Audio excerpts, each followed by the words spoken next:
Forget about Las Vegas. It's now easier than ever for you or your partner or even your teen to place bets on their favorite teams using just this. All it takes is a phone. Fans will wager an estimated $3.1 billion during March Madness alone, and that makes the whole family prime targets for scammers as well. National consumer correspondent Usher Qureshi has some telltale signs for you to help avoid getting ripped off. When you think traditionally about gambling, this is kind of what you picture. Right. And this time of year, it gets a little bit more busy. That's right. Cybersecurity firm CEO Kevin Goschuk says while you take a risk betting at the casino, you're taking an even bigger gamble online. We're in March Madness, so it's peak season for scams.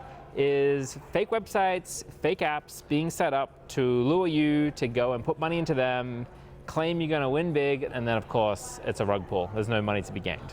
Online gaming platforms topped the list for suspected digital fraud in the U.S. in 2023, with TransUnion flagging nearly 11% of transactions. From 1 second to another, it all went south.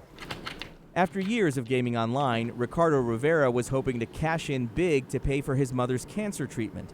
Instead, he says he became a fraud victim on a crypto gambling site called spinme.club. I basically hit the biggest jackpot that they have, and it was a $4 million. Rivera had already deposited hundreds of dollars in cash and Bitcoin to open his account, but to claim his $4 million jackpot, there was a new catch. He was told to pay another $1,000 to cover taxes. At what point did you realize you had just gotten scammed? Right there.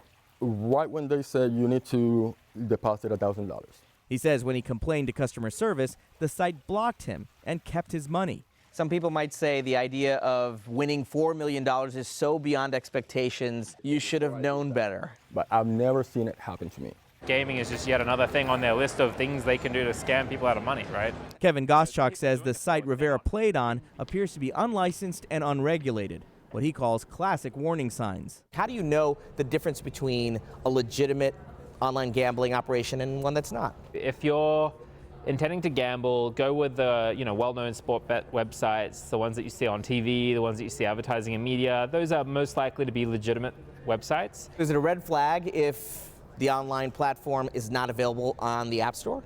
Absolutely. Other signs of potential fraud: unusually high bonus offers, any promises of guaranteed winnings, and crypto-only platforms with no credit card options. This is a hard story to share. Why have you decided to share it with us? Because I do think about other folks being affected by this. I know I'm not the only one. It's not a good feeling. While the FBI receives hundreds of complaints every year about online gambling fraud, the crime may be vastly underreported because victims are too embarrassed to come forward.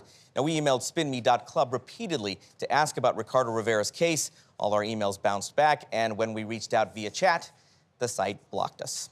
All right, Usher, thank you so much.